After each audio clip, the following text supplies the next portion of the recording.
Assalamualaikum warahmatullahi wabarakatuh.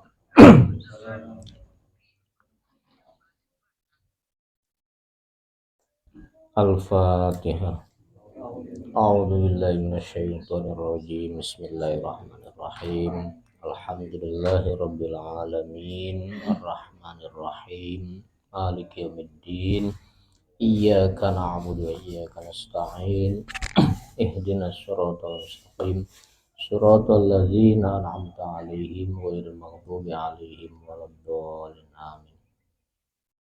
Bismillahirrahmanirrahim. Al-babu sabi. Ya kawan. Fimbayani maknal mahabbah utawi bab kang ketujuh, halaman 130 kalau di situ, kalau di sini 119. Utawi bab kang ketujuh adalah menerangkan tentang pengertian mahabbah. Iklam, perlu diketahui bahwa annal mahabbata sak temene mahabbah iku mirasut tauhid, buah daripada tauhid, wal ma'rifati, dan buah daripada sebuah pemahaman, wa kullu maqamin atau wa kulli maqamin, wa kullu maqamin utawi saben-saben makom, wahalin dan saben-saben sikap, qoblaha kang sadurunge mahabbah iku falaha mangka iku kedue mahabbah yaridu utawi ada dawuh yaridu teko opo makom wa minha, dan itu setengah daripada mahabbah yustafadu diambil opo kullu makom. Perlu diketahui bahwa mahabbah itu buah daripada tauhid dan ma'rifat. Maksud daripada tauhid itu seperti pelajaran yang sudah lewat, isi tauhid itu satu, iman kepada Allah, berarti iman kepada sifat-sifatnya, af'alnya, asma'nya, dan juga zatnya. Itu tauhid. Yang pertama iman kepada Allah mencakup itu. Yang kedua iman dengan keberadaan datangnya Rasul serta yang dibawa, yaitu Al-Quran atau mukjizatnya beliau. Yang ketiga iman dengan hari akhirat dan semua cabang-cabangnya, termasuk ada mizan, ada hisab, ada siratul mustaqim, dan lain sebagainya. Itu namanya iman kepada hari akhirat, termasuk hari kiamat. Nah, ketiga poin itu disebut tauhid. Ketika kita sudah iman dengan yang tiga tadi, iman dengan Allah, iman dengan Rasul, dan iman dengan hari kiamat, itu usulut tauhid. Lah, dari usulut tauhid itulah nanti bisa membuahkan mahabbah. Kalau kita paham, yaitu yang sebelahnya ini, wal ma'rifati, dan paham dengan tauhid. Kalau paham pasti secara otomatis akan berbuah mahabbah. Karena tidak mungkin rasa cinta itu muncul ketika tidak paham atau tidak kenal. Nah, makanya dikenali dulu usul tauhid, baru dipahami. Setelah paham betul, pasti akan membuahkan mahabbah. Wa amal ma'rifatul khoso, adapun utawi pengertian ma'rifat secara khusus, kholisah, utawi pengertian ma'rifat murni, sama nantinya, nggak apa-apa. Satu redaksi bisa jadi kholiso, satu redaksi bisa jadi khosoh. Pemahaman yang murni atau pemahaman yang khusus biha dengan pengertian mahabbah itu adalah fakullu ma yata'allaqu bidzatillah wa sifatihi min salbi naqsin wa isbati kamalin. Fakullu ma yata'allaqu bidzatillah artinya iku semua hal-hal yang berhubungan dengan zat Allah. Bayanema atau wasifatihi dan sifat-sifatnya Allah, bayane min salbi naqsin, Allah dijauhkan dari sifat kurang. Salbin itu maknanya dedel, dedel itu menghilangkan. Artinya Allah tidak akan memiliki sifat kekurangan. Wa isbati kamalin dan menetapkan sifat kesempurnaan pada Allah. Wahia utawi kita yakin dengan sifat Allah yang terhindar dari kekurangan, dan kita yakin bahwa menetapkan Allah itu sifatnya pasti sempurna, iku wajibatun, merupakan suatu kewajiban yang harus kita yakini bil kitabi yang sudah dituangkan dalam Al-Quran, was sunnati dan dalam hadis, wa ijma'il umat dan konsensusnya para ulama. Itu tiga-tiganya jelas bahwa sifat Allah itu pasti sempurna dan tidak akan ada sifat kekurangan. Itu semua tertuang dalam Al-Quran, dalam sunnah, maksudnya hadis-hadis Nabi, dan konsensusnya para ulama, yaitu ijma'il ummah. Nah, sunnah itu terbagi menjadi beberapa bagian. Kalau teksnya sunnah itu berarti matan hadis semua nyambung kepada Nabi Muhammad SAW. Tapi kalau teksnya itu khobar atau akhbar, itu semua hadis yang teksnya hanya mentok kepada para sahabat. Awas, itu definisi mustalahal hadis begitu. Kalau teksnya itu hadis atau sunnah, itu pasti kepada Nabi. Tapi kalau akhbar atau khobar, itu semua teks-teks hadis nyampe kepada para sahabat. Penyandarannya. Atau yang ketiga yaitu asar. Asar itu semua matan hadis itu berujung pada para tabi'in. Namanya asar. Dalam ilmu mustalahal hadis begitu.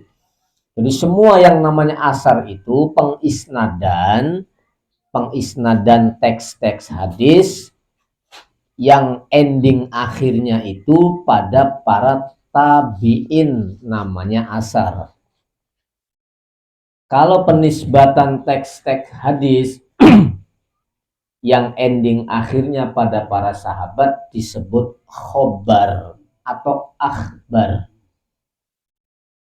Semua teks-teks hadis yang ending akhirnya sampai kepada baginda Rasulullah disebut hadis. Nah, itu dalam ilmu mustalahal hadis definisinya seperti itu. Apapun isinya, kalau teks itu nyampe kepada tabi'in, ya namanya asar.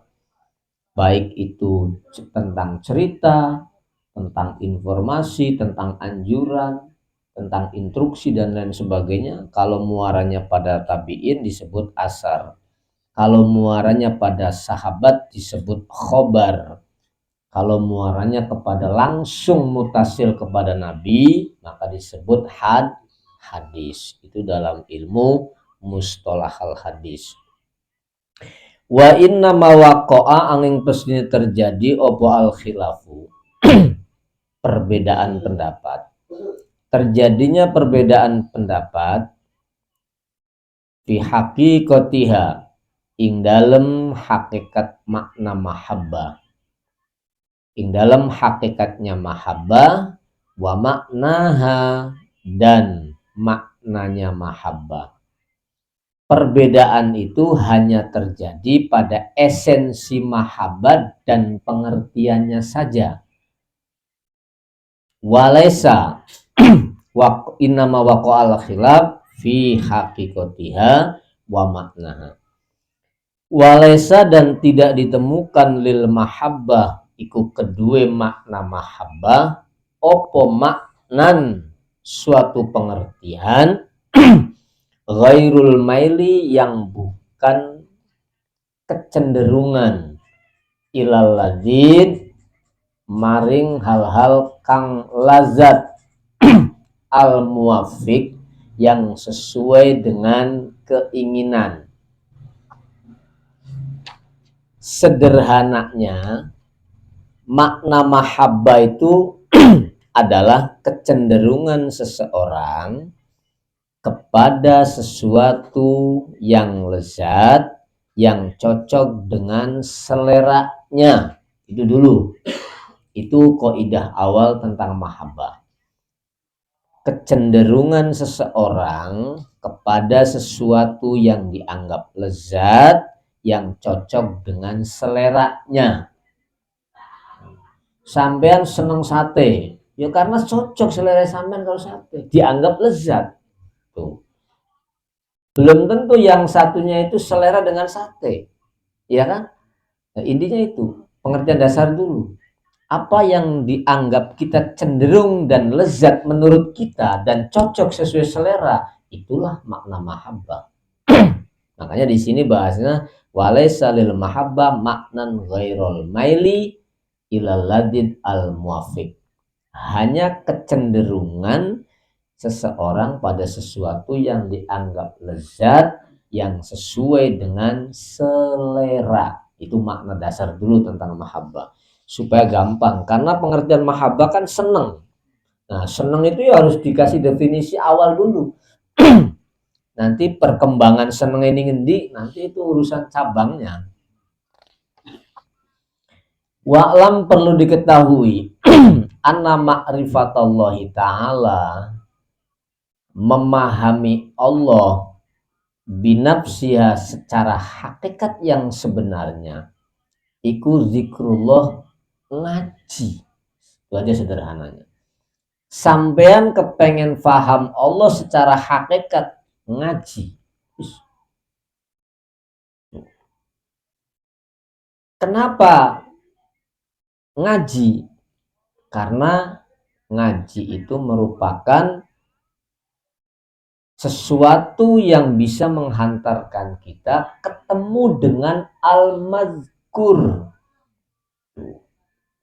Zikir itu kan suatu aktivitas yang ending akhirnya harus ketemu yang dizikiri. Kalau tidak dikaji, bagaimana kan ketemu? Kan gitu. Zikir itu adalah sesuatu aktivitas yang bisa menghantarkan kita ketemu mazkur. Otomatis ngaji harusnya.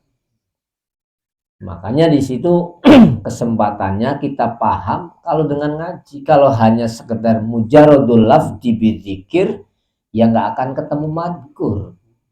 Hanya ketemu malfud, sesuatu yang kita zikiri saja. Tapi esensi mazkurnya nggak kepegang. Maka di situ perlu diketahui makrifat kepada Allah itu sederhananya sampean ngaji. Ngajinya apa? Bebas. Yang penting bisa menghantarkan Anda mengenal Allah. Itu saja intinya. Nah, secara kurikulum yang bisa menghantarkan Anda dekat mengenal Allah, ya pelajari kajian-kajian yang bisa menghantarkan ke Allah. Di antaranya adalah ilmu tasawuf. Itu adalah suatu metodologis yang paling sistematis dan otomatis lebih dekat bisa mengenal Allah. Secara gamblangnya begitu. Kenapa harus makrifat Allah adalah zikir kepada Allah? Li'annaha, karena yang namanya makrifat itu hudurun ma'ahu. Kita bisa fokus kepada Allah. Wasyuhudun lahu, dan bisa merasakan kehadiran Allah. Wamin alamatihi, itu setengah dari indikasi, tanda-tanda atau alamat orang itu makrifat billah, artinya faham Allah, fi bidayatihi, pada tingkat pemula, fi bidayatihi ing dalam tingkat pemula atau tingkat PAUD, tingkat TK, iku al-lawaih, namanya lawaih. Dalam istilah kaum sufiyah itu ada istilah lawaih, wattawali, wal lawami, wal buruk. Apa itu lawaih? Lawaih itu nur yang cumleret. Mau bahasa nur kang cumleret. Ya kalau diistilahkan nanti ada definisinya sendiri di belakangnya nanti, lawaih. Kalau tawali itu nur yang sangat muncul. Kalau tadi kan celeret, ibaratnya kayak kilat menyambar lah, diistilahkan kayak kilat. Teralap. Tapi kalau lawame itu lebih besar dari yang pertama.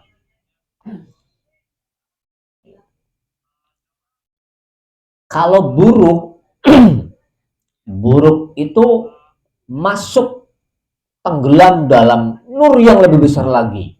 Itu namanya buruk. Buruk itu ya kapasitasnya lebih besar dari lawame dan tawali. Wahadihil alfadu, utawi teks-teks di atas tadi, baik itu lawaih, tawali, lawame, dan buruk, iku mutaqaribatul ma'ani, sangat berdekatan pengertiannya. Artinya nggak jauh beda, sangat berdekatan pengertiannya.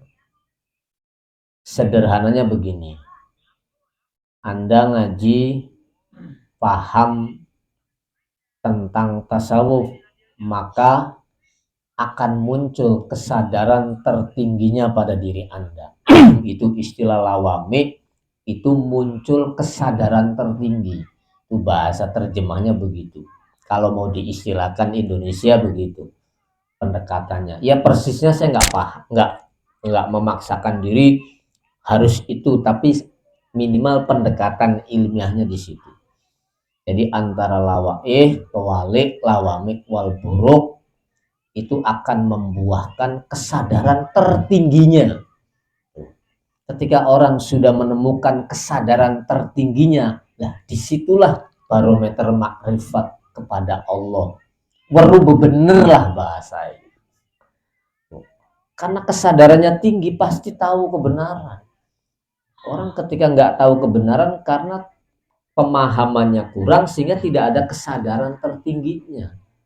Nah, makanya tasawuf itu atau makrifat itu kuncinya adalah ketika kita pahami akan bisa menghadirkan kesadaran tertinggi. Nah, itu intinya.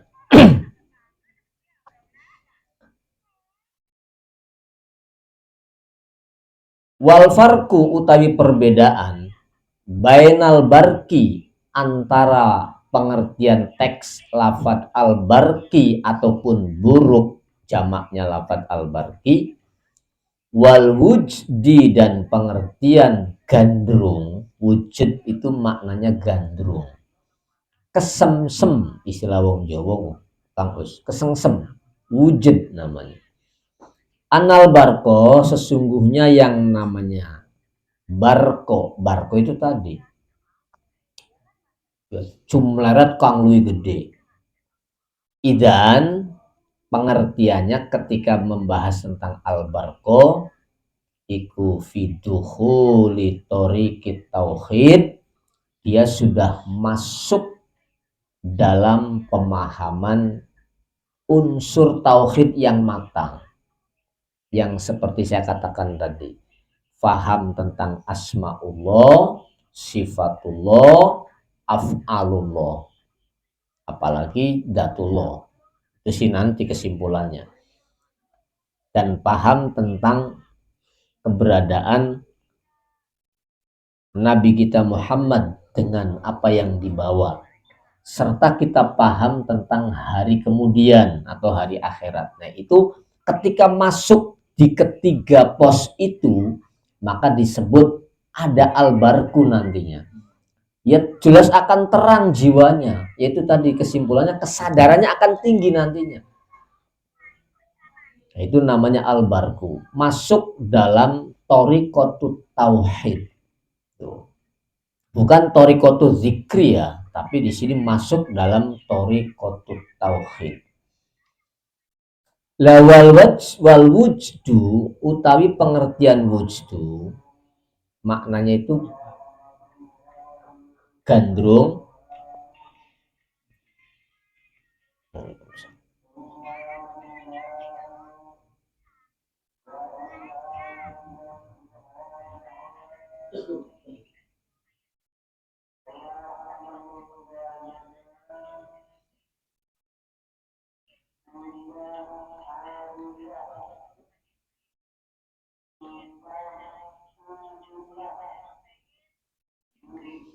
lawal wujdu utawi yang pengertian makna wujud gandrung iku yashabuka membersamai opo al wujud kaning sampean pihak ketika makrifat billah. Artinya gandrung itu akan selalu ada ketika Anda masuk dalam thoriqatut tauhid. Sifat rindu, sifat demen, sifat gandrung, sifat kesengsem itu akan selalu ada ketika sudah masuk dalam ranah tauhid. Itu bedanya itu. Kalau al-barku itu paham betul tentang tauhidnya, kalau wujud itu rasa gandrungnya sampean. Sederhana yang ngomong, begitu ngaji kok paham, nambah demen terus kono baik. Ngaji paham namanya al-barku, nambah demen ngaji iku arane wujud. Kono baik istilah sederhana kono. Fiha ing dalam ma'rifat. Lah faida dama ketika terus menerus terjadi langgeng opo wujud, ketika rindu ataupun gandrung itu berkelanjutan terus menerus, maka soro, maka dadi opo mau wujud dadi iku zaukon ing aran zauk. Zauk itu jadi sebuah rasa yang tidak bisa terelakkan, rasa sing tidak bisa tergantikan. Enaknya udah bilang hari mau rindu ke Masya Allah, wis kangen, wis gandrung, wah mengalahkan semuanya, akan jadi sebuah rasa. Seperti yang saya kutip bahwa di atas iman itu ilmu, di atas ilmu itu rasa. Nah ini zauqiyah itulah nantinya akan bermuara pada satu teks yang diberi legalitas yang namanya mahabbah. Makanya kedudukan tertinggi dalam spiritual tidak lain adalah mahabbah. Paham ya? Itu tentang zauq. Lawa amma zauku utawi pengertian teks zauq itu maknanya bahwa mangka iku utawi zauq iku istihlaun, suatu yang betul-betul manis, lazat manis, wasyurbun dan resep. Surbun itu maknanya resep, nandes. Lah wong arep wis demen nandes. Ya beli karena saking paham, waduh ning ayune, ning sopane, ning eloke, ning wibawae, ning inner beauty-nya. Wah, wis luar biasa. Luar biasa kan? Bukan hanya cantik, tapi ada kecantikan yang ada di dalam dirinya. Inner beauty kan kecantikan yang tidak bisa dibaca kasat mata, tapi hanya bisa disentuh dengan gelombang rasa. Nah, disitulah maka bahasa surbun itu maknanya ngombe aja dimaknani nginum, neresep. Neresep, surbun, neresep. Lembut sekali masalahnya. Lima krono ono hal-hal syahadat kang menyaksikan opo nafas bayanema min dia barki saking terange sifat barki. Wis paham saja maknanya barki itu supaya lebih dekat. Saking terangnya paham loh yang bisa dirasakan. Nah, itulah buah manis dari setelah terbuka dan paham, itulah namanya zauqiyah. Sampean ngaji terus paham, wah enak tuh dibilang Kang Usman gini badan. Tapi ngaji gak boleh paham, waduh rusing pak, preben sih maksudnya lah wonen gak beragat tapi ngaji kok nambah paham ya wis ngagas atau intuisi. Iya, ini kan membahas dzauqiyah. Dzauqiyah itu menurut Imam Al-Ghazali suatu rasa yang lezat, yang manis kan neresep. Seperti itu. Karena apa? Karena sudah betul-betul merasakan dan menyaksikan. Saking pahamnya itu berangkat dari paham dulu. Kalau nggak paham nggak mungkin neresep. Kang Gus, gini betul. Wong beli paham kok kongon demen angel. Ketemu rumusnya belum ketemu. Rumusnya paham dulu. Ketika paham, paham jelas neresep baru. Nah itu namanya zauqiyah. Ini tahapannya seperti itu. Lawa amal lahdu, adapun teks lafad al-lahdu bahwa iku ismun sebuah nama baru yang dibikin redaksi bihi kelawan ismun opo an ru'yatil haqqi, betul-betul makna melihat Allah secara umum dulu. Tapi lebih sederhananya buat kita sebuah makna, sebuah nama yang pengertiannya adalah paham tentang kebenaran. Apapun yang kita pahami dengan kebenaran, itulah makna hak yang sebenarnya. Karena kebenaran itu tidak lain dan tidak bukan, itulah karakter Allah yang ada dimanapun. Yaitu ru'yatul haqqi ta'ala, melihat Allah atau merasakan Allah. Secara filosofi merasakan kebenaran. Weru bebener. Kita tahu kebenaran tapi harus betul-betul tahu yang sebenarnya. Karena banyak tahu kebenaran tapi tidak tahu isi kebenarannya. Nah, di mana merasakan Allah, merasakan kebenaran, melihat kebenaran bil qalbi dalam pikiran hati. Bil qalbi dalam pikiran hati.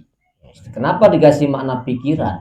Ya karena hati itu bisa berpikir, bisa cerdas, bisa kritis, itu maka disebut bil qalbi dalam pikiran hati atau pikiran jiwa. Kama seperti keterangan kola yang sudah menyampaikan sopo kanjeng Nabi Muhammad alaihi salatu wassalam, isi hadis ubudillah ka'annaka tarahu. Ketika Nabi ditanya tentang ihsan, jawabnya Nabi ubud, nyembah siro, ibadah siro Allah Ta'ala ing Gusti Allah Ta'ala ka'annaka koyo-koyo setuhune siro iku tarohu, memahami Allah atau merasakan Allah. Jadi Allah itu berusaha kita hadirkan dalam diri kita. Itu namanya ru'yatul haq. Belajar menghadirkan Allah dalam ruang pikiran kita, dalam ruang jiwa kita. Itu namanya ihsan. Nah itu maknanya ru'yat itu begitu. Karena nggak mungkin ru'yat dengan mata telanjang. Ya, hati kita tuh punya ainun, punya mata juga. Lah, mata hati kita itu berpikir. Ketika pikirannya itu ketemu, lah maka disitulah makna ru'yatul haq. Karena kaidahnya adamu ru'yatillahi ru'yatun. Tidak bisanya mata kita melihat Allah, itulah hakikat kita bisa melihat. Karena kita terhijab dari dua versi. Satu, hijabun min nurin wa dulma. Sisi kebodohan itu hijab buat kita. Taruhlah ilmu itu pun hijab buat kita. Jangankan bodoh, ilmu saja itu hijab buat kita. Kalau kita merasa punya ilmu, kita terhijab. Hijabnya kita dari Allah itu dua. Zulmah dan nur. Zulmah itu kan gelap, nur itu kan terang. Maksudnya zulmah itu kebodohan, yaitu hijab. Ilmu pun adalah hijab. Makanya di situ nggak boleh kita sombong dengan apa yang kita ketahui. Kita nggak boleh sombong dengan apa yang kita pahami, karena itu masih hijab. Karena ilmuna laisa bi ilmin, fahmuna laisa bi fahmin. Seperti Imam Ibnu Athaillah dalam Hikam, ya Allah, ana alim fi jahli. Saya itu paham tapi dalam kebodohan. Saya kaya tapi dalam kemiskinan. Bagaimana saya dikatakan alim? Wong alimnya saja saya tuh bodoh, apalagi tidak alimnya, kan gitu. Bagaimana saya dikatakan sugi kaya? Kayanya saya itu adalah miskin. Bagaimana layak disebut kaya? Itu bahasa hikam seperti itu. Alimnya itu kebodohan, kayanya itu kemiskinan.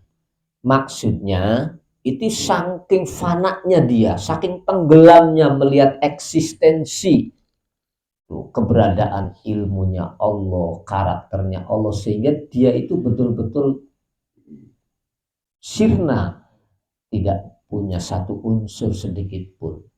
Nah, di situ yang dimaksud zauqiyah, tertingginya di situ akan ada mahabbah. Sudah tadi tentang ubudillaha ka'annaka tarahu wa amal waktu. Adapun utai pengertian waktu, bahwa mangkau utai waktu iku ismu dorfin, nama sebuah wadah. Waktu itu adalah wadah lil kain, untuk suatu benda, fihi, yang ada di dalamnya. Jadi benda yang bisa terakses itu disebut waktu. Waktu nama sebuah benda, sebuah wadah untuk memadai sebuah benda.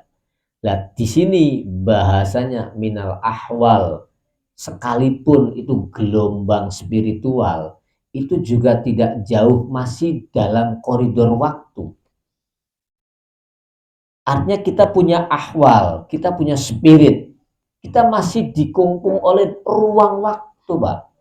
Maka ketika sesuatu itu masih dikungkung atau masih dikemas oleh ruang, maka sesuatu itu nilainya tidak seberapa. Ya, Allah tidak terkena hukum ruang dan waktu. Makanya Masya Allah, luar biasa. Makanya fawaktul abdi, utawi waktunya seseorang, iku ma huwa fihi, adalah sesuatu yang dia mampu menghadirkan spirit kepada Allah. Itulah waktu yang berharganya hamba.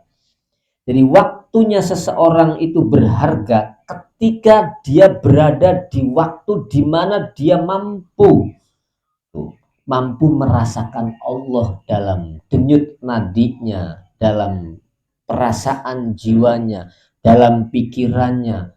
Nah, itulah waktu yang berharga untuk kita. Selagi belum ada kriteria ahwal atau spirit yang masuk ketika kita hidup, berarti waktu kita sia-sia, Pak. Itu saja intinya. Jadi waktu yang bermakna itu di mana kita mampu merasakan keberadaan Allah dalam ruang jiwa kita. Ya sifatnya relatif sesuai dengan kemampuan. Tidak bisa dipaksakan harus maksimal kan, sesuai kapasitasnya. Itu. Ya sederhananya ngomong, kita ambil andil dalam mengenal Allah lewat spiritnya para aulia, itulah ruang kita saat ini. Nah, itu aja sederhananya. Nah, kalau para aulia mu'alif terdahulunya harus melejat sana, harus jauh. Tinggal golongan kula-kulaan hanya melestarikan budayanya mereka, mengobrolkan, mendiskusikan, mengkaji, mentelaah karakter-karakter beliaunya.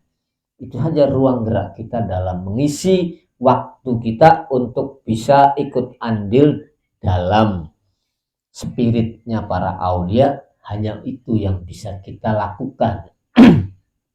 Kok dene kok bisa mampu meningkat, ya alhamdulillah kan gitu. Sederhananya inilah batu loncatan kita agar waktu kita bermakna di hadapan Allah.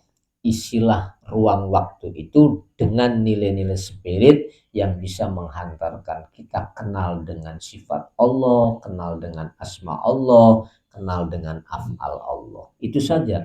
Itu berbicara tentang waktu. Wa amas sofa, adapun utai pengertian sofa. Sofa itu bening maknanya. Klener, bening. Sufi itu maknanya sofa. Adapun pengertian sufi atau sofa, bahwa iku ismun, sebuah nama, lil baro'ati minal kadar, suatu nama diperuntukkan untuk suatu kebebasan dari sebuah noda. Jadi yang namanya sofa itu betul-betul sesuatu yang tak ternoda, betul-betul murni. Kalau kandungan tuh murni. Contoh umpama logam mulia, emas lah. Partikel yang bukan emas ini akan minggir semua. Entah itu lumpur, entah itu kandungan besi, entah itu kandungan timah, entah itu kandungan perak. Jangan nggak percaya loh, emas itu ketika dilebur, itu ada banyak partikel-partikel yang limbahnya emas itu ada yang jadi yang namanya perak, ada yang jadi namanya timah hitam, ada yang jadi suasa dan sebagainya, itu limbahnya. Nah, kalau sofa itu betul-betul murni, tidak ada kandungan yang tercampur di dalamnya. Artinya kesufian seorang sufi itu ketika sudah murni mengenali Allah secara utuh, murni mengenali Nabi Muhammad secara utuh, murni mengenali hari akhirat secara utuh, maka disitulah kesufian akan bernilai yang sebenarnya. Ya memang tidak gampang, itu semua butuh proses yang panjang. Ini pengertian definisi sofa ataupun sufi. Lawa aman nafsu, adapun pengertian nafas secara umum dulu, bahwa ikut tanafusul abad, ambekane wong li ajihi, karena ketidakmampuannya abad anhamlil ahwal, tuh, nyonggo atau membawa spirit mentalnya. Ukurane ambokane misalnya ngalor itu saking abote tuh nahan gelombang spirit agar nure Gusti Allah manjing ning atiku abot, makanya menggap-menggap nafas karena saking lemahnya anhamlil ahwal untuk nggowo suatu spirit alwaridati kang datang alaihi kepada abad. Aslinya itu begitu. Jadi jiwa kita itu ingin dihadirkan spiritnya Allah, ingin dihadirkan spiritnya Rasulullah. Tapi abot jiwa kita tuh. Makanya ambakannya ngangset. Kayak untuk lanang nih, ngos-ngos lah menang ngangset. Lah imma soidan bisa jadi wah kayak naik ke atas. Orang mendaki kan betul-betul ngangsek ambakane. Tuh. Wa imma talafudon, ada yang sifatnya bisa memberikan pemahaman-pemahaman teks bikalamin dengan suatu obrolan au isyarotin atau dengan suatu isyaro, suatu kode, mima dari hal-hal huwa kang utawi abad iku fihi ing dalem ma. Artinya spirit itu bisa terjadi saking kita itu berusaha keras sehingga seperti naik, berarti ditempuh lewat mujahadah. Orang mujahadah itu ingin membangun spirit aslinya. Ada yang mujahadah melek, ada yang mujahadah puasa, ya toh, ada yang mujahadah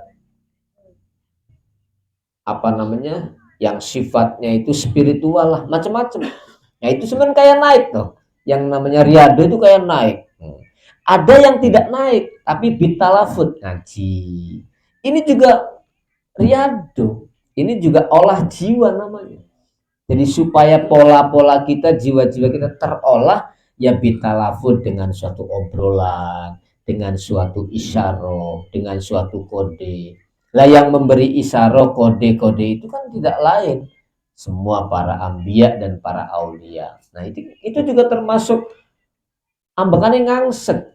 Artinya secara nafsu kita tuh, wah masya Allah dipertaruhkan di situ. Bikalamin au isyaratin mimma huwa fihi. Kenapa? Li'anal abda, karena setuhune seseorang madama hayan, selagi dia hidup. Madama hayan, selagi dia hidup, selama-lamanya ketika hidup sopo abad, ikulah Buddha. Mau tidak mau pasti. Tuh. Mau tidak mau ikut pasti. Ayatarawaha. Ayatarawaha itu pasti munggah mudun, tarawuh, keluar masuk, pergi.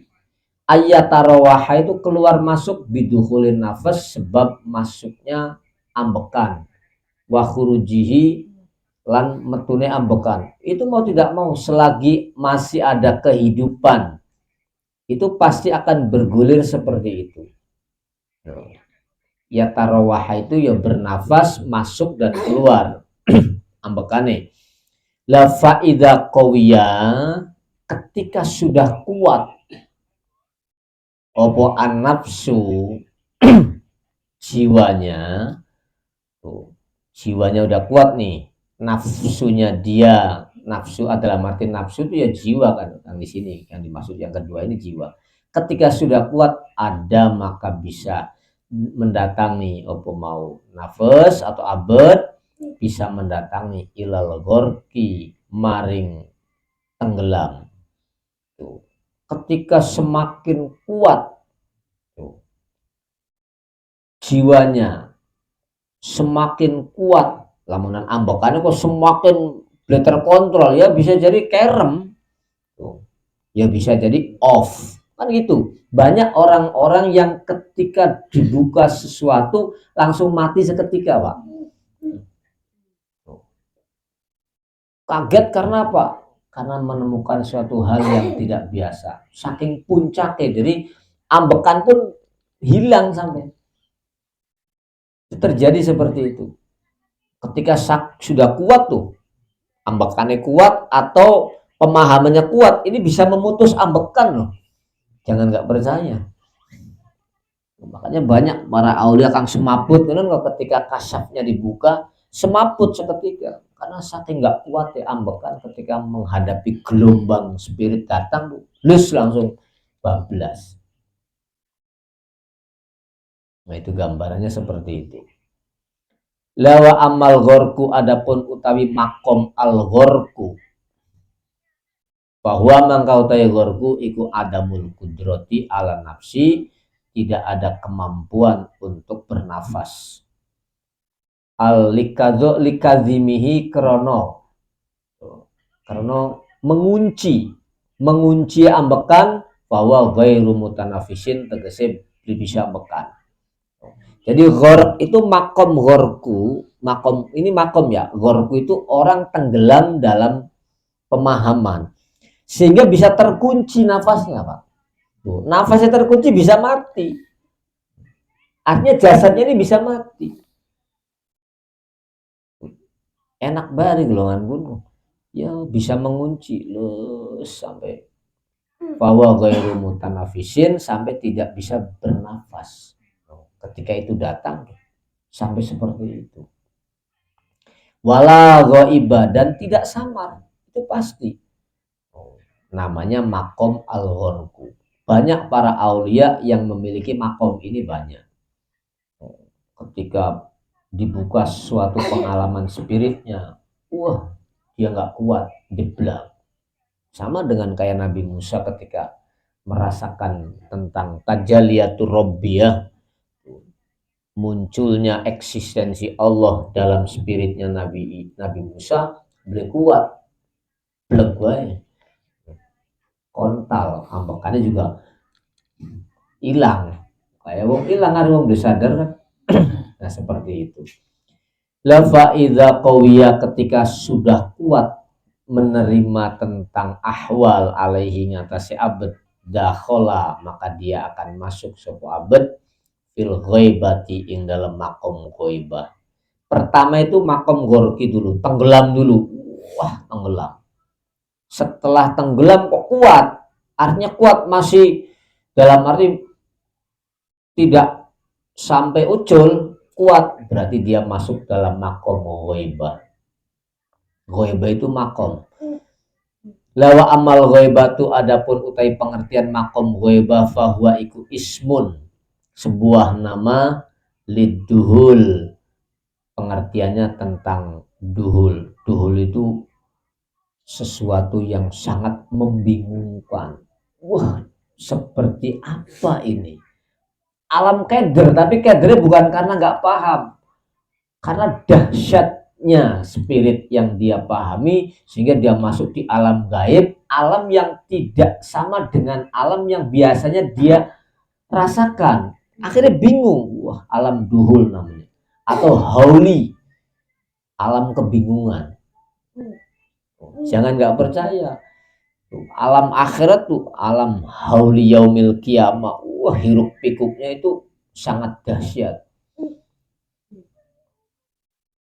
Masuk dalam alam duhul. Duhul itu kalau diistilahkan sederhana aja, bingung karena tidak seperti biasanya. Tuh, ibaratnya sampean ketekanan sesuatu yang di luar nalar, Pak. Bukan bingung, ini apa maksudnya, ini apa, ini gimana, pasti bingung.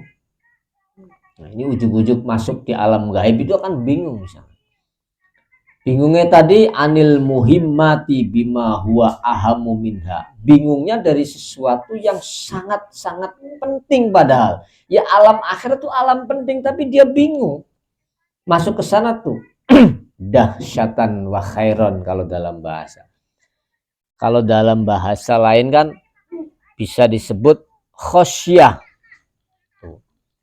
Innama yakhsyallahu min ibadihil ulama. Jadi satu redaksi itu maknanya ghaibah, satu redaksi itu maknanya khosyah.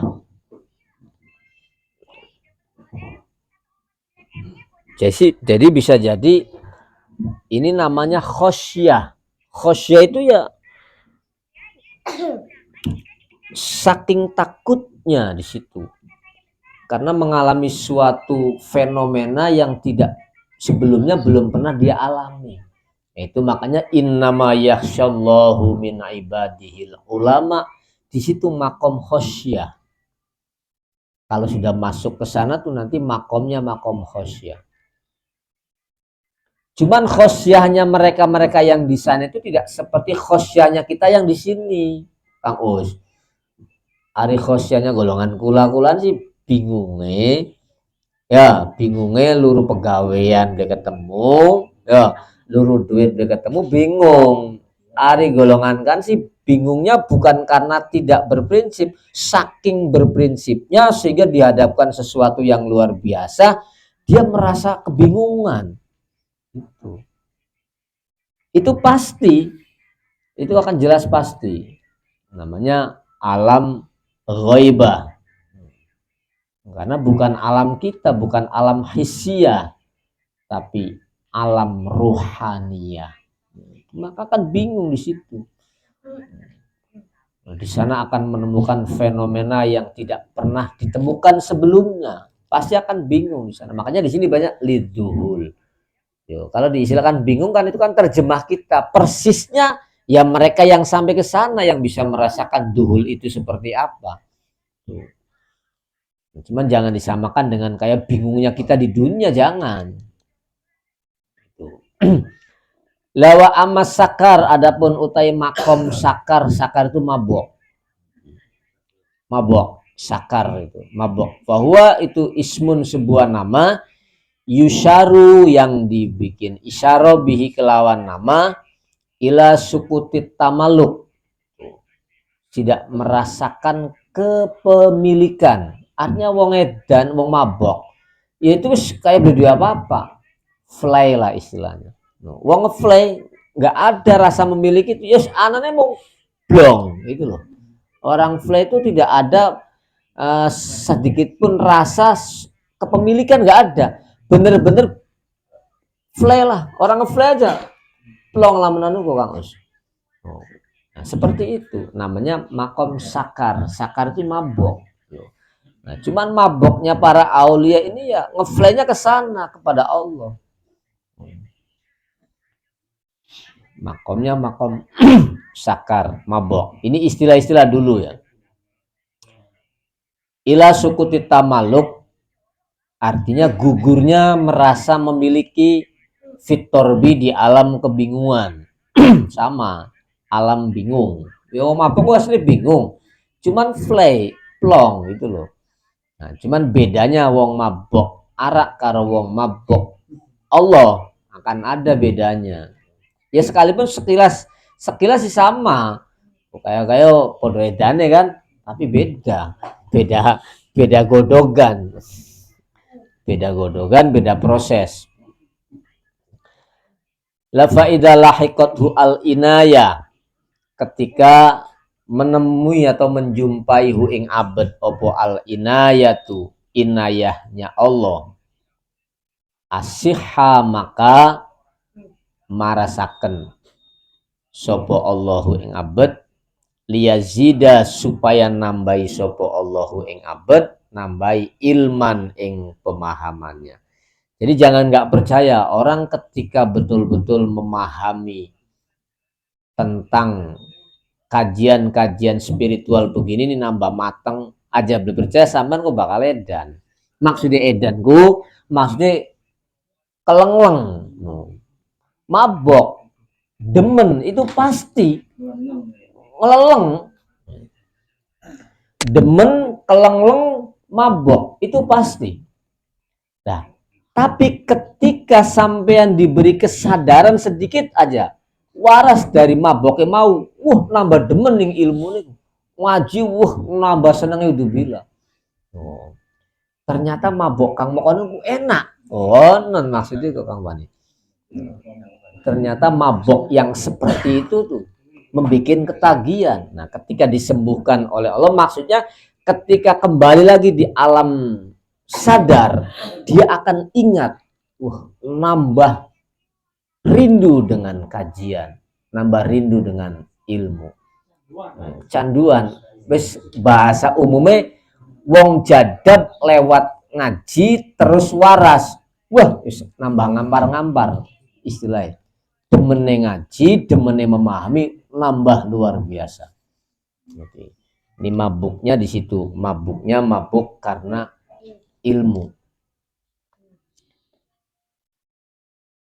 Kenapa li anasakrona? Karena sesungguhnya orang mabok iku layar takia, tidak akan bisa naik bil muskiri dengan yang dimabukkannya fil haqqi sampai kepada nilai Allah. Jadi wong jadab ke yo angel sampai wusul finale angel. Maka puncaknya orang jadab itu ibtidaknya orang salik. Makanya kalau ingin sempurna, sembuh dulu.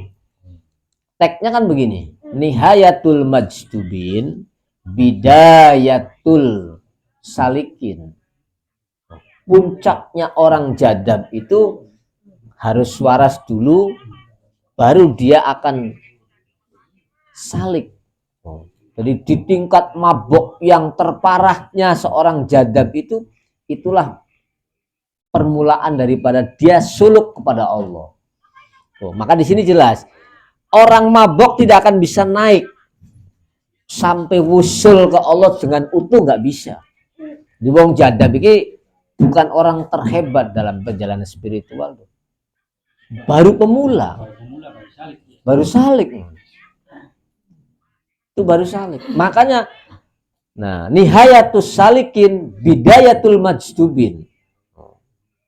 Artinya puncaknya orang salik, ketika kita memahami ini sampai puncak, nah, itu akan kelengleng, mabok dengan ilmunya itu. Tapi beda maboknya. Yang pertama itu majdub, dia mabok bisa jadi bukan karena lewat belajar, tapi memang ada langsung spirit Allah dia berikan. Tapi kalau maboknya yang begini berangkat dari step by step proses, itu akan beda. Nah, pasti ketika proses salik itu nyampe pada final, pada puncak, itu pasti akan mengalami yang namanya sakar, mabok, jadab, kesetrum lah bahasa. Seperti itu. Nah, itu gambarannya li anna sakron layar taki bil muskir fil hakti wasohwu utawi sehat utawi waras innama huwa iku bil hakti. Lah sing normal inilah yang betul-betul paham hakikat yang sebenarnya. Ari wong jadab kok masih durung dijadikan tolak ukur. Makanya perlu dikedepankan yang namanya sohwu itu adalah waras. Karena logikanya begini. Jadi mukjizat yang ada pada nabi-nabi terdahulu itu hisia, kasat mata. Sehingga yang beriman ya yang tahu saja. Karena sifatnya hisia. Jadi umpama orang yang tidak ketemu berjumpa dengan nabi itu di zaman itu ya nggak akan iman. Karena hisia. Tapi kalau mukjizat Quran itu akliyah. Makanya siapapun yang akalnya berfungsi untuk menggali nurnya Allah dalam Al-Quran, pasti akan ketemu. Karena sifatnya akliyah. Lewat serapan. Itu menurut pendapatnya Imam Jalaluddin Abdurrahman As-Suyuti dalam kitab Al-Itqan. Jadi mukjizat Quran itu kulluha akliyah. Sampai kita kok nggak bisa paham secara logika di Al-Quran, berarti ada masalah dalam akal kita. Yang jadi persoalan kitanya berarti bermasalah akalnya. Alatnya bisa jadi kurang untuk istimbat, untuk memahami atau keterbatasan kita. Padahal itu logis semua. Bisa diterima logika. Baik logika akal maupun logika hati bisa diterima. Karena itu kulluha akliyah. Nah, mukjizatnya nabi-nabi terdahulu kulluha hisyah. Makanya karena yang hisyah itu begitu nabinya nggak ada ya sudah hilang mukjizatnya. Kalau akliyah kan nanti akan berjalan sesuai dengan perjalanannya selagi masih ada akal orang. Nah, mukjizat itu kan berjalan terus sampai yaumul kiamat. Sampai tidak ada yang mau berpikir baru hilang kan gitu.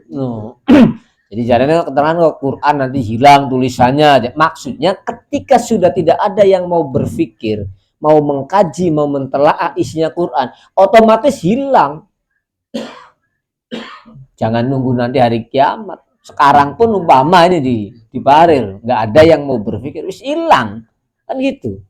Tapi berhubung masih ada yang mau mengkaji, yang mau mentelaah, yang mau mendalami, ya nggak akan hilang. tulisannya masih ada dan terjaga terus, kan gitu istilahnya.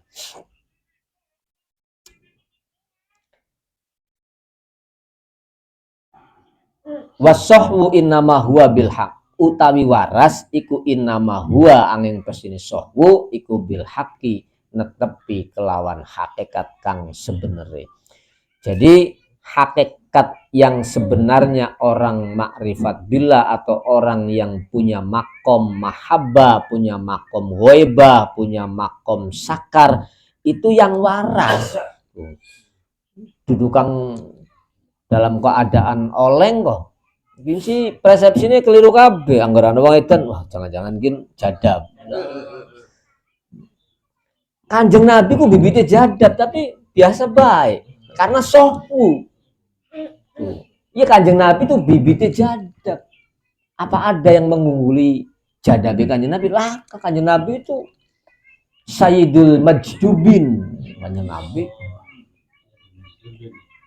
kebonge wong-wong jadab tapi biasa baik karena sohbu, matang luar dalam. Ini yang dimaksud bil haq itu di situ.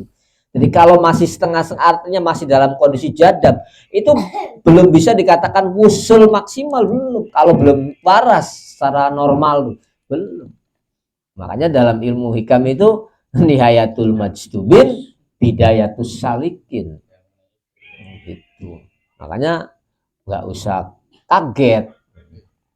Yang wajar-wajar aja lah. Yang real, mukjizatnya aja makul kok. Ini gulati kang guru makul, ya kangelan. Iya kan? Sederhananya seperti itu. Lawa ammas sakur fil haq, adapun utai mabok dalam Allah atau dalam kebenaran, fawa an-nador ila sifatihi. Mabok yang sifatnya mabok ke Allah itu karena saking fahamnya karakter Allah. Itu yang dimaksud mabok yang sebenarnya, mabok bil haq ya. Mabok dengan Allah itu karena apa? An-nador ila sifatihi, paham betul karakter Allah. Sampai dia nggak bisa merasakan karakternya dianya. Itu karakter Allah semua. Jadi sifat manusiawinya dia itu merangsek pada karakter ilahiyat. Sehingga pasti akan tenggelam, pasti akan mabok. Ibaratnya sampean kesengsem ning si A, ya wis atine ketarik mana kabeh. Jasad sih bisa jadi ning kene tapi atine mbuning di kan konon. Ketarik sakar namanya, mabok. Wat tana'um bima yaridu. Nah, orang mabok yang betul-betul kepada Allah itu karena paham betul karakter Allah, wat tana'um dan berenak-enakan, bernikmat-nikmatan bima yaridu alaihi, dengan sesuatu yang muncul dari sifat-sifat Allah. Jadi sifat Allah itu terus berinovasi terus, nggak ada hentinya. Ya nambah nikmat, nambah nikmat, nambah nikmat. Laka bosen nih. Ibarat bahasa kasarnya ngomong klimak tanpa henti. Tapi nggak capek, itu kan luar biasa. Klimak tanpa henti, beli pegel, itu luar biasa loh. Itu namanya tana'um. Ada klimak ini dunia kan sedelat, wis pragat. Iya, tapi lemes kan, hari ini sih beli. Semakin klimak, semakin tana'um, semakin paham karakter Allah, klimaknya nambah dawa. Terus beli pegel. Nah itu bedanya di situ, bedanya karakter mabok pada karakter sifat-sifat Allah, sekaligus tana'um, betul-betul nikmat dengan bima yaridu minhu dari Allah, wa taladud, lan betul-betul lezat bihi kelawan tana'um, pasti lezatnya dijamin. Ya kan, itu pasti lezatnya dijamin lah istilahnya. Kalah tanpa ngasorake. In klimak belum betul manie lah, bahasa aja, cara bahasa kemudian klimak tapi belum betul manie, wah luar biasa nikmatnya, ya kan? Klimak tapi belum betul manie, lah mencari bahasa anekdotnya kayak begitu. Tapi kenikmatannya melebihi daripada yang keluar mani. Kenikmatannya tuh. Kalau keluar sperma kan hanya sebatas sesaat, hitungannya berapa detik lah. Tapi ini mah nggak hitungan detik. Semakin ke sana bukan semakin loyo, semakin nikmat, semakin taladzun.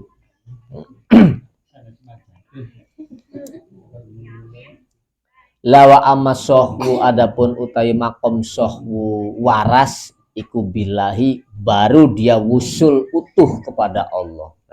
Orang wusul utuh kepada Allah ku normal, bahasa sederhana saya normal istilahnya. Ble aneh-aneh, normal. Adapun gelombang ketika para aulia jadab ketika nggak sembuh ya itu masih disangsikan kawan. Karena masih belum utuh wusulnya, masih pemula bisa jadi. Kalau sampai kok sembuh normal kembali, ya berarti dia wusul yang sebenarnya nantinya. Karena betul-betul mampu menghimpun jam'u bainahuma bainas syariah wal haqiqah. Kandel kabeh, syariate kandel, hakikate kandel. Lamun lokomotif kok lokomotifnya betul-betul pabrikan Eropa, ya gerbongnya juga pabrikan Eropa. Terus paket. Kunci otomotif lokomotif pabrikan Eropa, gerbongnya Tegal ya pontal-pontal. Ya kan istilahnya. Ya makanya harus paket. Nah, ini ketika sohwu kandel kedua-duanya. Nah, itulah sosok yang digambarkan oleh Kanjeng Nabi kita Muhammad Sallallahu Alaihi Wasallam. Itu Sayyidul Majdubin, jangan nggak percaya. Tapi apa terlihat kejadabannya Kanjeng Nabi? Belekaton. Karena logis semua, makul semua jadabnya Kanjeng Nabi itu jangan kepercayaan. Makul masalahnya karena mukjizatnya itu makul.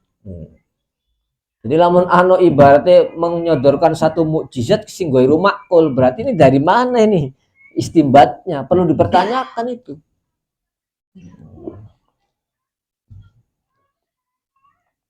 Makanya kan khuluquhul Quran karena makul semua.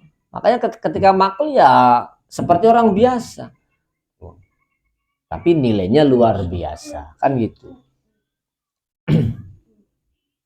Bahwa utawi sohwu itu diantaranya ayat tabarro'a min nafsihi, dia terbebas dari kepentingan pribadinya, wa minat taladudihi dan saking kelezatannya dirinya, wa ahwalihi dan sikapnya betul-betul los istilahnya, los yang dirasakan lezat itu karena karakter Allahnya bukan karakter dirinya loh. Yang dimaksud kelezatannya itu bukan karena karakter dirinya tapi karakter Allahnya yang dirasakan itu. Jadi istilah kesetrum lah cara kasar ngomong, kesetrum bener-bener. Sehingga dia tidak merasa punya apa-apa dan tidak merasa kelezatan yang kembali kepada dirinya tapi betul-betul Allahnya yang dirasakan. Faida munihal ba'da dalik bisyudidzat kusyifa bil qayyumiyati. Faida muniha ketika diberi anugerah sapa abad ba'da dalik setelah makom mabok dengan karakter Allah. Artinya sifat-sifat Allah dia kasyaf, dia paham betul. Terus Allah beri anugerah lain bisyuhudidzat. Merasakan zat Allah nanti kawasfil qayyumiyati. Merasakan sifat qayyumnya Allah. Wahya iku sifatul uluhiyat. Ya wis, disitulah puncaknya orang wusul kepada Allah. Kunu rabbaniyin bima kuntum tu'allimunal kitab wa bima kuntum tadrusun. Akhirnya fa'afnathu, akhirnya menyirnakan hu ing abad apa sifat hu ing abad amma dari karakter-karakter siwa ma'budihi yang selain Allah. Jadi karakternya Allah persis. Ya tuh nantinya tuh. Artinya matanya ketika memandang itu pandangan Allah. Kakinya ketika berjalan itulah jalan Allah. Tangannya ketika bergerak itulah gerakan Allah. Jadi selain Allah itu nggak ada dalam dirinya. Semuanya Allah. Sehingga dalam hadis qudsi Allah ketika sudah memilih seseorang orang itu akan jadikan, aku akan jadi matanya dia ketika dia memandang. Aku akan jadi tangannya ketika tangannya dia bekerja. Aku akan jadi kakinya berjalan ketika dia berjalan. Itu Allah yang langsung memberi rekom. Nah itu yang makom sudah syuhudidat. Artinya merasakan sifat qayyumnya Allah. Merasakan sifat qayyumnya Allah. Nah disitulah puncak terakhir proses orang wusul kepada Allah Subhanahu wa taala sampai dia sirna dalam dirinya. Tapi sirnanya dalam kesadaran, bukan dalam dongeng atau dalam kemabukan enggak, tapi sadar betul.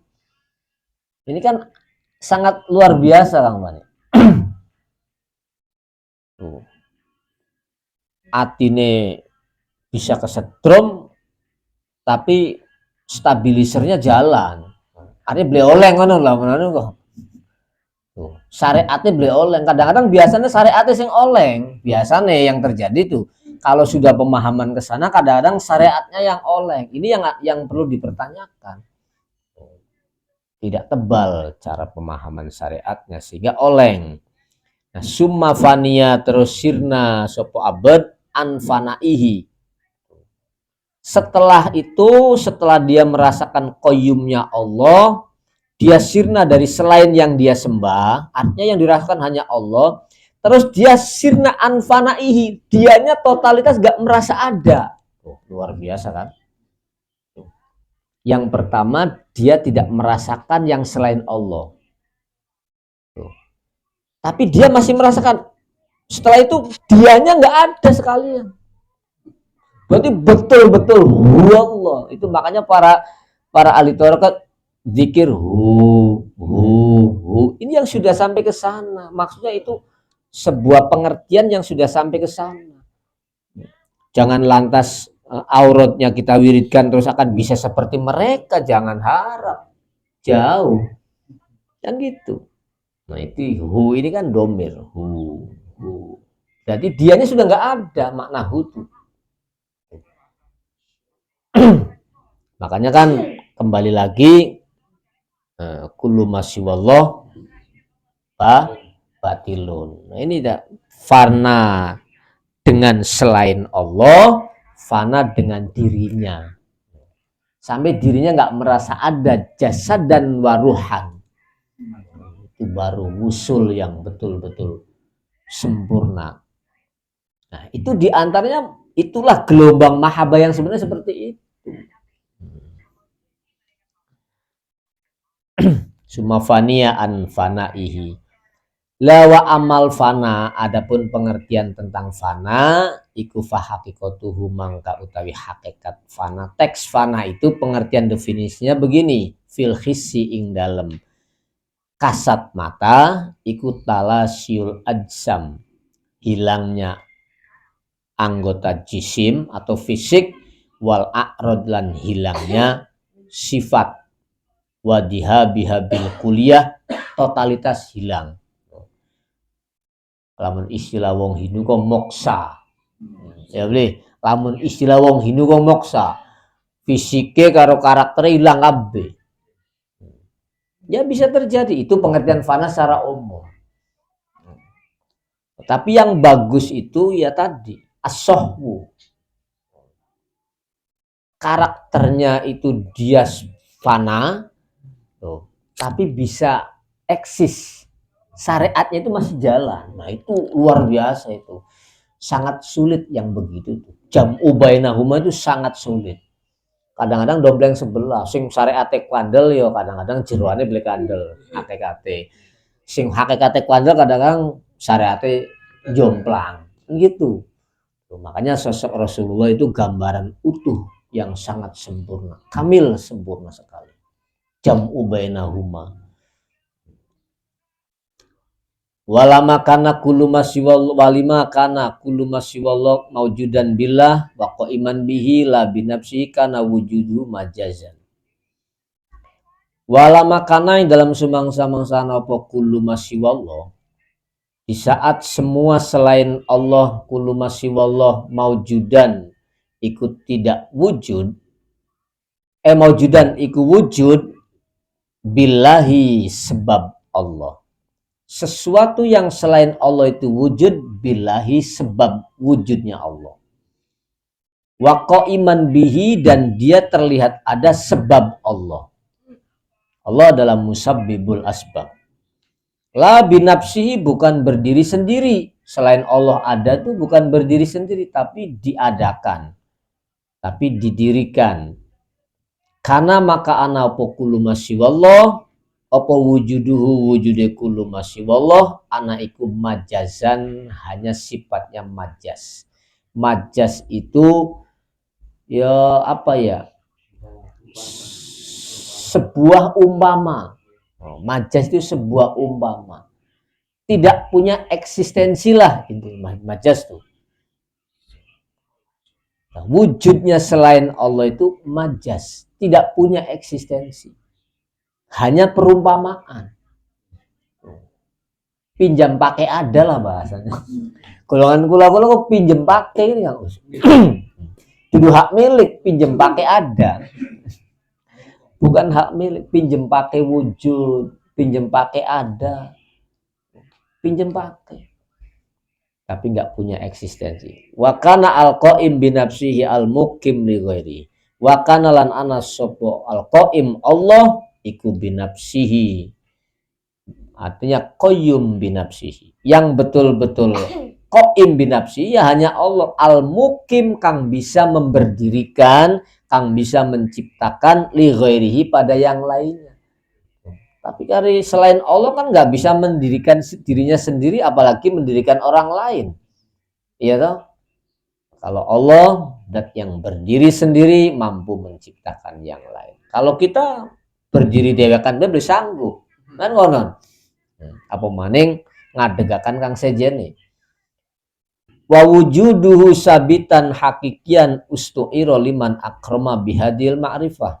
Nah, wujudnya selain Allah itu sabitan, seolah-olah kok lekat, tetap, hakikian seolah-olah kok hakikat nyata wujud, itu ustu'iro, hanya pinjaman, hanya dipinjamkan liman akrama bihadil ma'rifah, hanya dipinjamkan untuk orang yang Allah muliakan dengan kemakrifatannya.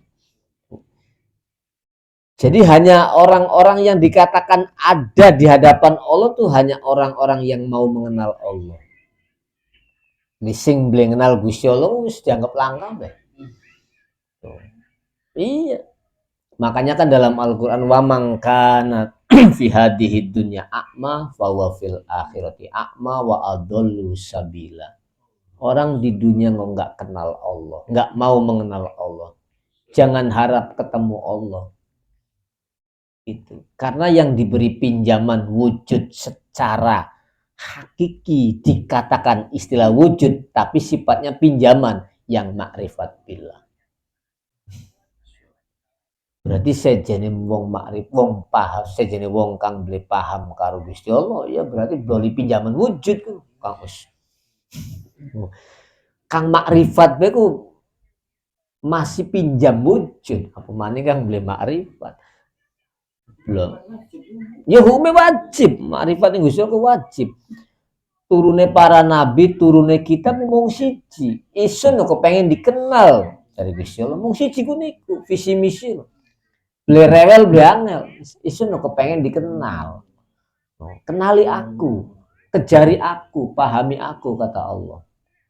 Maka dituangkanlah lewat syariat. Metodenya tuh ada aturan, ada syariat nih, caranya, tata caranya begini, ingin dekat dengan Allah, ingin kenal dengan Allah, itu ada syariat. Tapi intinya ingin dikenal Gusti Allah, pengen dikenal. Bukan berarti keuntungannya buat Allah, ya keuntungannya ya buat kembali lagi kepada yang diciptakan itu, kita orang.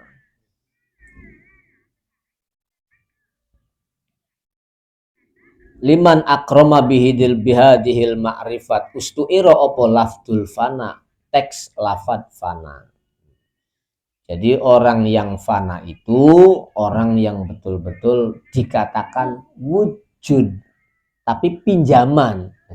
Kalau kita masih merasa ada, berarti kita belum ada di mata Allah.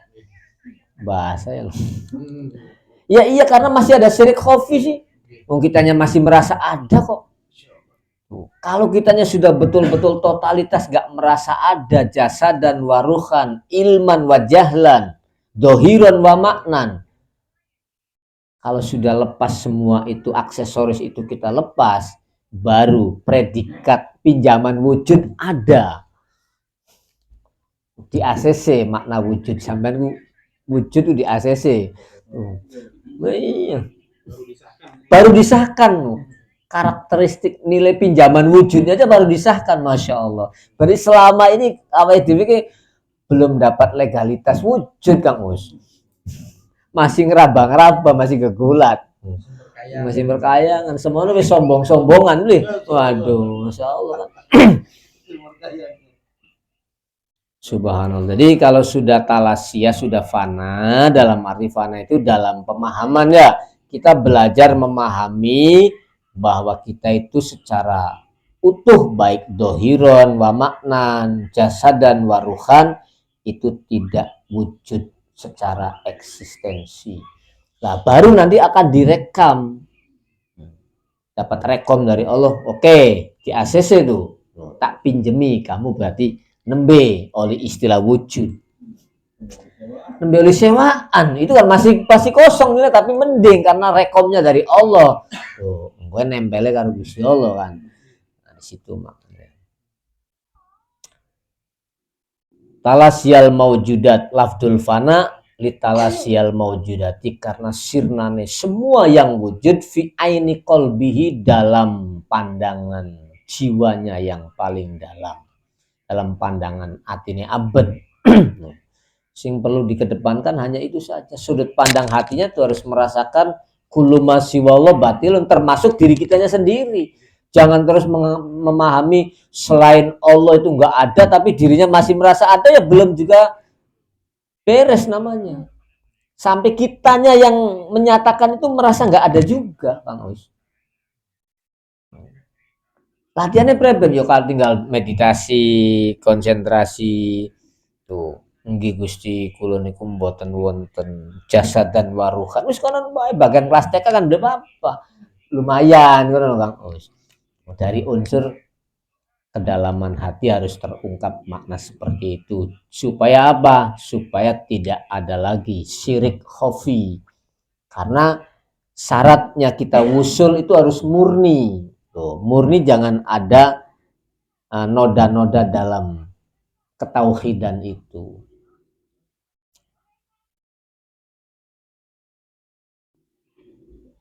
Haitsu syahida, ketika menyaksikan sopo abad al-kula ing semuanya, menyaksikan ma'al kudrati ing dalam sertane kudrohnya Allah, yang dia hadirkan semuanya itu merasakan hanya kudrohnya Allah. Kaltifli, kayak anak kecil, lahuk malahu fil fi'li, yang tidak punya daya upaya bagi anak kecil dalam beraktivitas. Jenenge bocah cilik kan, digelebakan mene ya nurut, digelebakan mono ya nurut. Kayak beli dua prinsip, beli. Faida ayyada, ketika Allah kuatkan hadal abda ing seseorang tersebut, wa kamala, dan Allah sempurnakan roko, maka Allah tingkatkan hu ing abad ila makomil bako, pada makom bako. Ketika sudah fana, ya, ketika sudah fana totalitas, terus Allah beri kemampuan seseorang itu, terus Allah tingkatkan, baru dia punya makom bako. Bakonya itu dia ada karena adanya Allah itu. Eksistensi Allahnya selalu ada, tapi dirinya nggak ada lah. Itulah makom bako. Tuh. Bukan berarti dia kekal di sini, bukan. Maksudnya eksistensi dirinya nggak ada, yang ada eksistensi Allah tapi stabil. Nah, itu namanya makom bako. Contoh kayak terjadi pada Siti Aisyah ketika terjadi fitnah tentang hadisul ifki. Tuh, ya, dituduh selingkuh kan Siti Aisyah. Tuh, Abu Bakar nyuruh, Aisyah, kamu minta maaf pada Rasulullah. nggak mau itu karena makom bako, eksistensi Allahnya dominan. Sekalipun disuruh minta maaf kepada Rasulullah nggak mau, karena di posisi bakonya Siti Aisyah. Bukan berarti kurang menghargai kanjeng Nabi, bukan, tapi karena posisi makom bakoknya yang lagi dominan, sehingga siapapun nggak bisa menembus ranah itu. Seperti itu.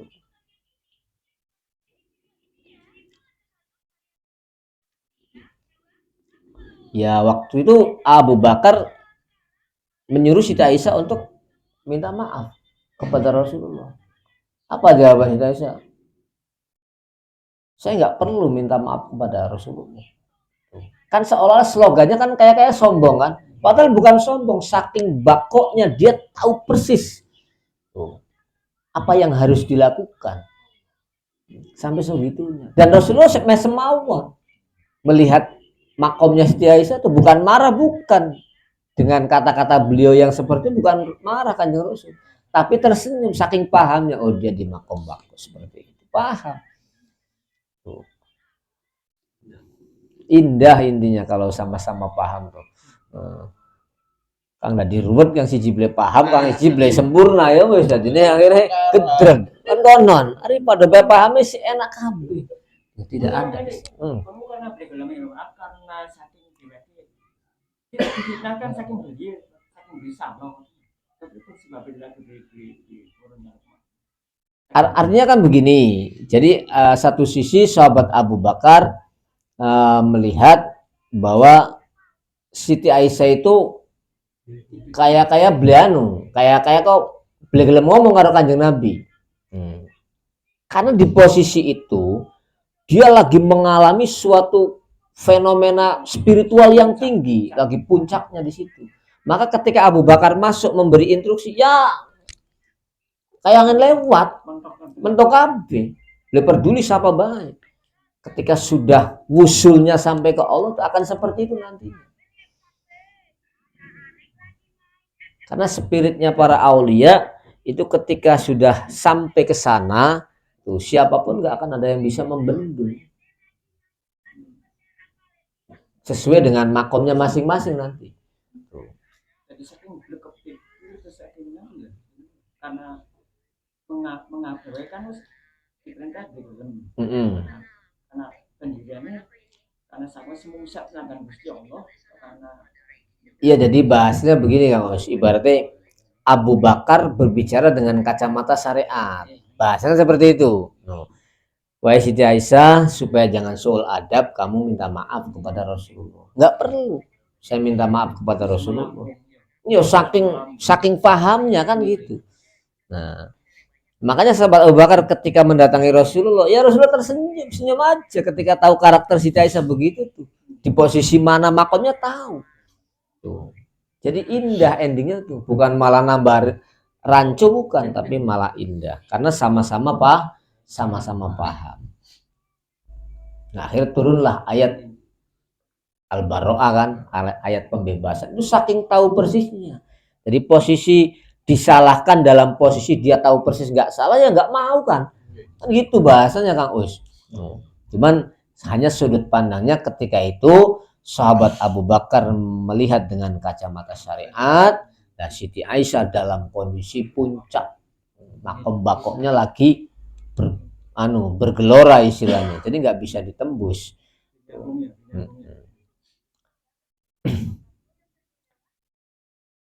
Raqahu ila maqamil baqo tadi li annahu lam yabqa fa idza ayyada hadal abd wa kammala raqahu ila maqamil baqo li annahu karena setuhune kelakuan isye idza lam yabqa ketika tidak melekat fil qalbi dalam sebuah jiwa opo iltifat opo al iltifatu ngelirik atau merasakan ila ghairillah pada selain Allah. Kenapa tidak merasakan selain Allah? Lidawami syughli krono langgeng tungkul tungkul sibuk langgeng bihi kelawan Allah. Lah ubiro maka diistilahkan dibikin redaksi opo anhadihil halah dari karakter begitu opo bil bako, namanya makom bako. Jadi makom bako itu hatinya tidak pernah terlintas pada selain Allah, hanya Allah terus.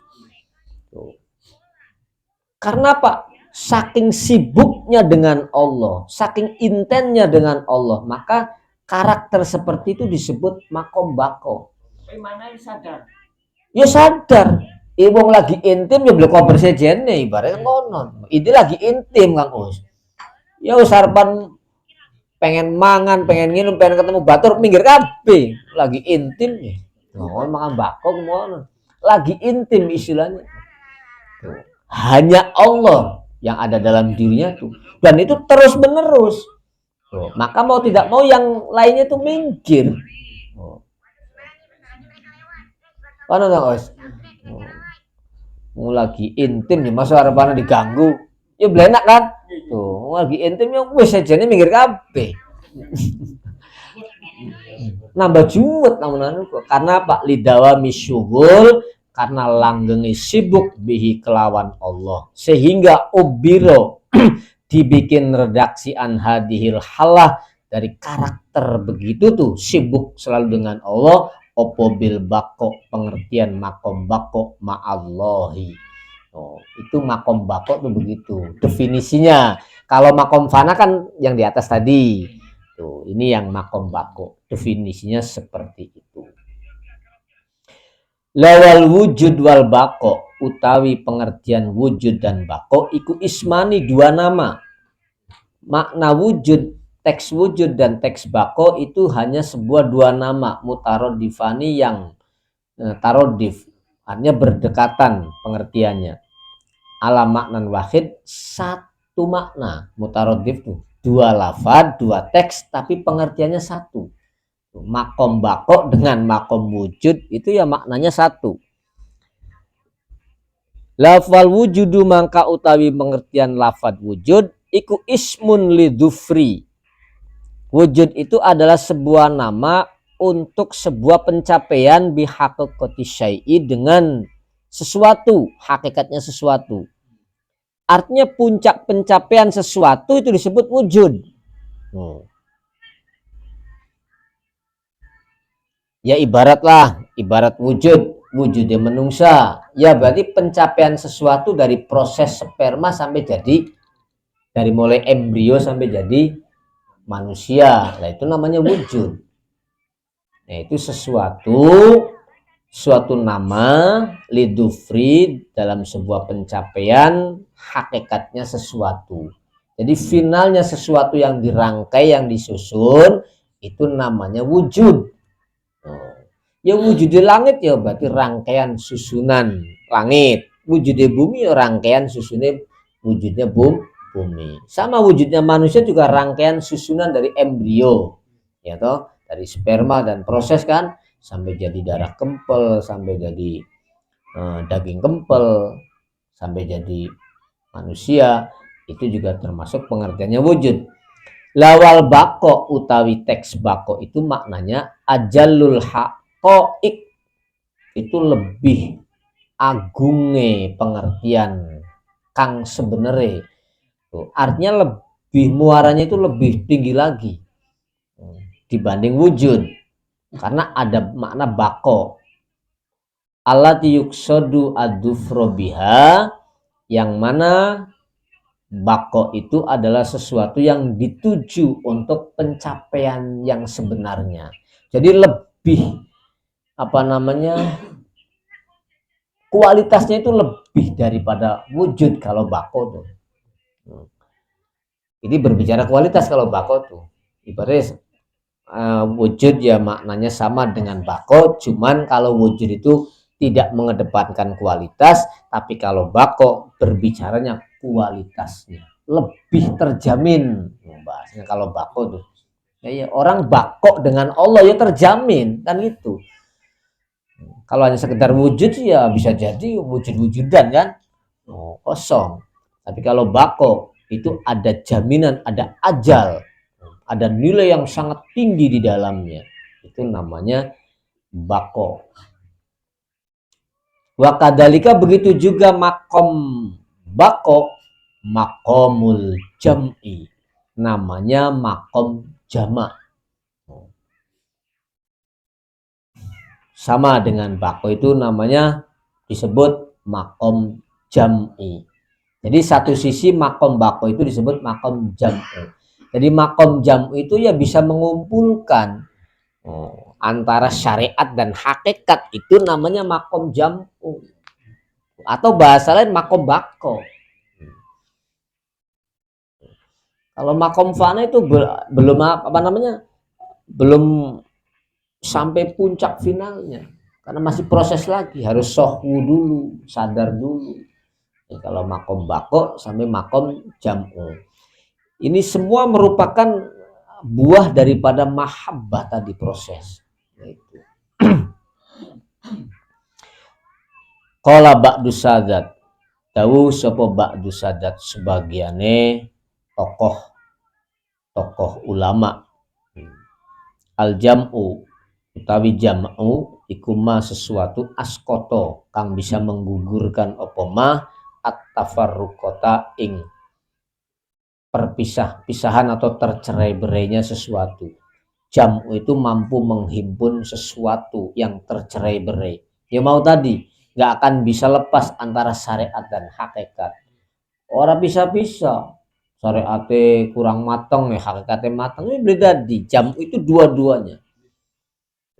Ma askoto at-tafarruqah wa qata'a al-isyarah, dan juga menepis isyarah-isyarah yang tidak jelas, ditepis semua oleh makom jam'u.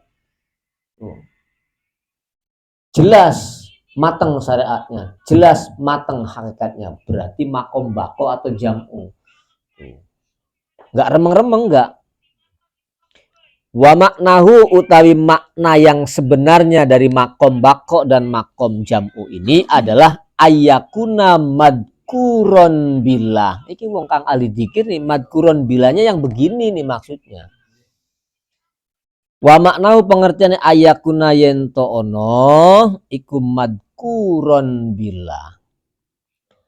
Zikirnya orang itu betul-betul madkur, yang berzikir.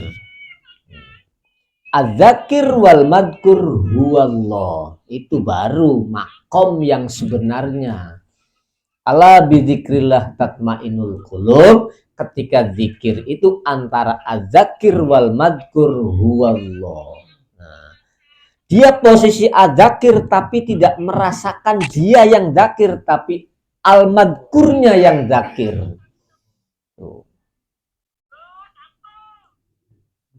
Paham betul Kang Gus? Al-madkur siapa? Ya Gusti Allah, karena kang diwiridakan, kang dikirakan Gusti Allah, tapi Gusti Allahnya itu hakikatnya az-zakir. Nah, di situ az-zakir wal madkur huwallah.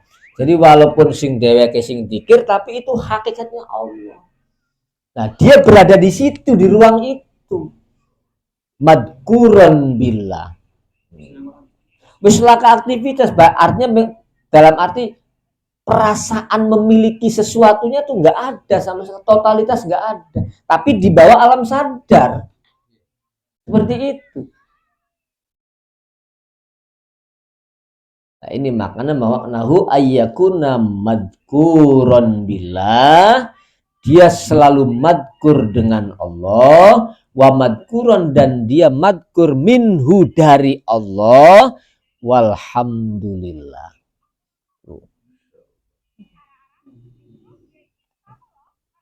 Inilah demokrasi Tuhan. Demokrasi Allah berjalan kalau begini. Bukan demokrasi kepentingan, demokrasi Allah.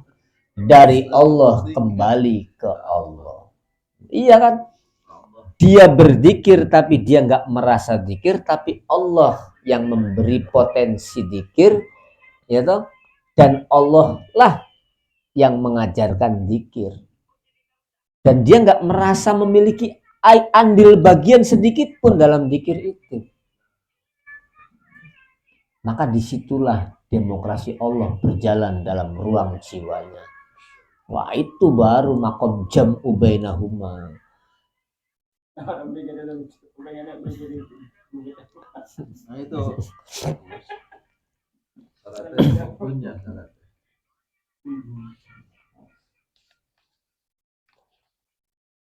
Al-babu samin wallahu a'lam bishawab. Pencapaian ke arah sana tuh kan harus lepas dulu dari dunianya, lepas dari tahu gambarannya mana enak banget gambarannya juru merasa masuk melepaskan segala kepentingan dari diri kita.